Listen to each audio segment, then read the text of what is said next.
Hey, what's going on? Listen, I'm gonna do this one a little different. Just naturally holding my phone, no stand, no nothing.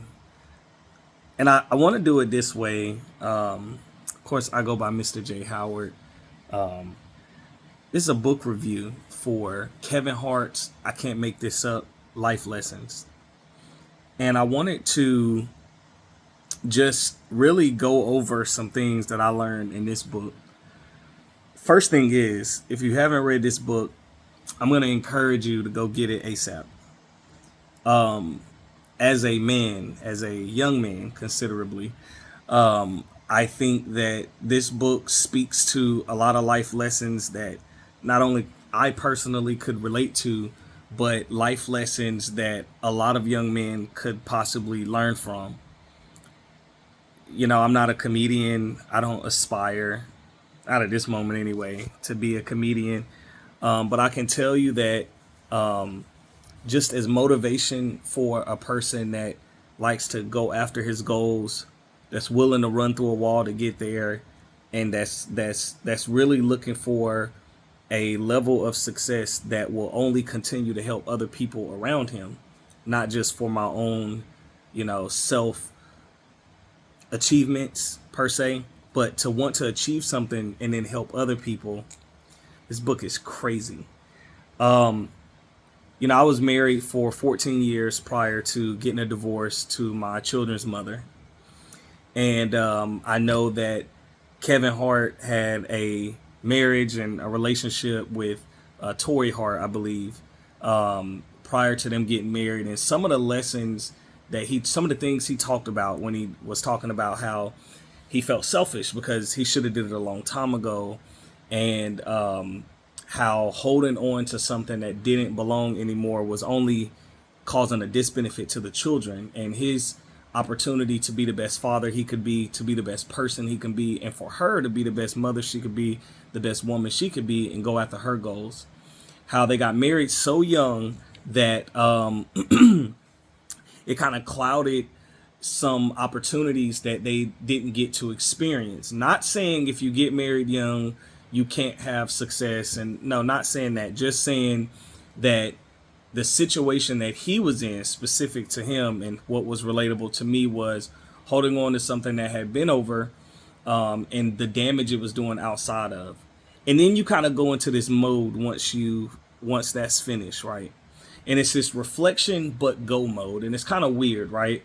It's this mode where you learn from your mistakes, you understand that not the marriage in itself was a mistake, right? But the things that you learn going through it, and then you have to do a good job of molding yourself into this new person before you go into anything further, whether it's relationship, going after goals, achievements, whatever. But the development process, right? And it really touched me because it was an opportunity for me to reflect on my own situation and my development process and what I felt like that molded me into, or what it's going to allow me to accomplish. Some of my goals, and I won't go over them all, but platforms like this, I hope and I plan to continue to do things on YouTube, not just on this channel where I just kind of touch a little bit of everything, but also my channel where Greater Savings and Invest, where I talk about all things financial, so money, obviously investments, savings, and just smart strategies and concepts on ways to build. I also have another business where I do hair care and skincare products, justgingers.com. We started it right in the kitchen at home, and it just kind of grew into a lot more. So check that out. And for Kevin Hart to be such a serial entrepreneur who went through hearing the voices of so many people, whether they were big or small in his life, that maybe it wasn't a unsupportive comment or unsupportive comments that came from him, but it almost was disbelief, right? Because they had never done it. It was, you probably can't either. They were casting their doubt on his goals, and how he used that as fuel. From everything from when he tells the story of when he worked at a shoe store, and I don't remember if it was Foot Locker or whatever, and how when he did that job, he had to be the best, right? And him reaching that spot wasn't even like what everybody else said. It was read this book and do this and do this. And he's like, no, I'm not, I don't got to do that. Eventually he did. He came around and he studied the material that he needed to study, and he became the best. And then when he got his first title, he talked about how that felt for him and how that motivated him. So even beyond selling shoes at a shoe store, in which, according to the book, he did a great job at, he took that, and each one of those things, those milestones in his life, he allowed to fuel him to become the person that he is today. And we all know the giant he is today. I think CT the God is doing an interview on him, or it's releasing tomorrow, and I believe the mention is his worth is around 450 million. And just to think about it from a business standpoint, somebody who's done business in real estate, I've flipped houses, I've done wholesale real estate, I've done new construction, I owned a significantly sized property management firm in which I sold, and I owned a cleaning franchise. I've done quite a few things, but not yet have I hit the thing that I plan to build the legacy on. Instead, I've planted seeds in a couple different areas. I've had some phenomenal partners and some people that have really stayed with me for this journey, and I believe I'm going in the right direction. This book has fueled me beyond what I could ever imagine. If you know me, you know I am a fan of comedy. I frequent comedy shows, and me and my partner have been a couple of times, and I think that it's always amazing to me, like when you start to hear something from somebody you don't expect and something comes out so powerful. So I'm gonna tell you, because I want to make sure that you don't get distracted from the comedy in this book and miss out on the opportunity to learn from what this young man is talking about. I can't say enough, obviously, condolences to his family for the losses that he talked about.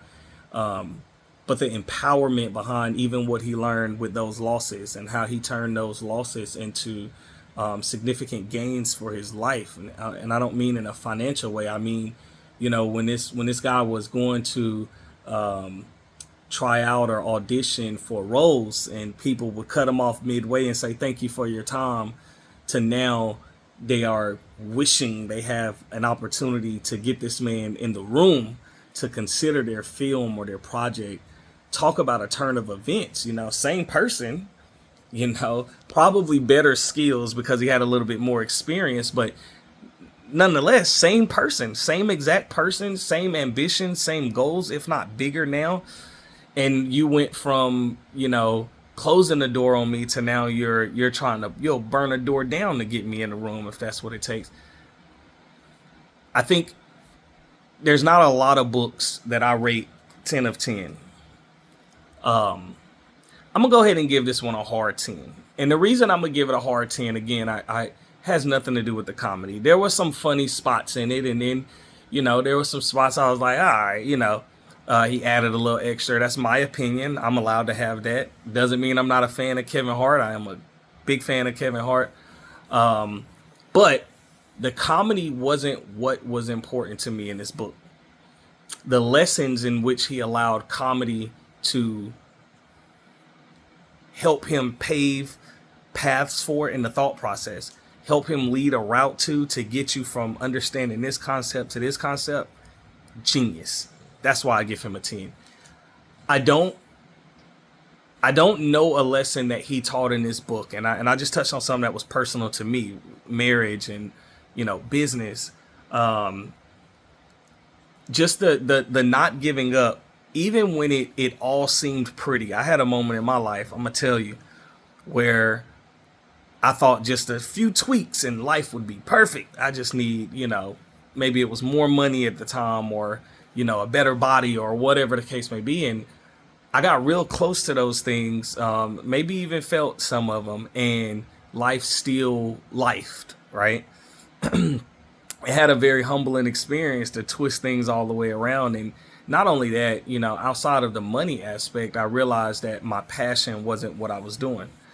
And that means a lot to me. That means a lot more than money. I think that God has allowed me to reach things that normally the things that I'm interested in do have a financial stability that will allow me to take care of my family and my responsibilities while I pursue it.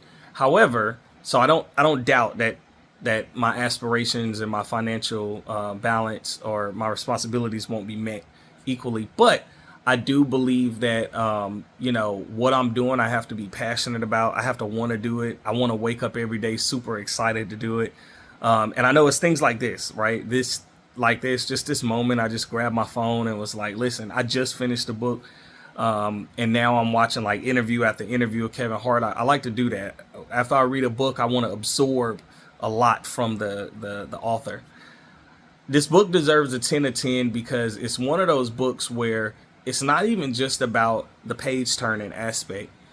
It's about so much that he said, so much that he went through, how relatable it is, the way in which his life went from this to this to this to this to this to this to this to then that, as opposed to rags to riches overnight. It wasn't like that. Sort of like the Will Smith book, right? But in this one, there were so many knockdowns. Even at a high level, this guy had been in soul playing that got bootlegged, and it was so many things that he did. And outside looking in, it's that vulnerability that he gave in this book. Outside looking in sounds like, man, this soul playing, what? He should be on top of the world. He could barely pay his rent.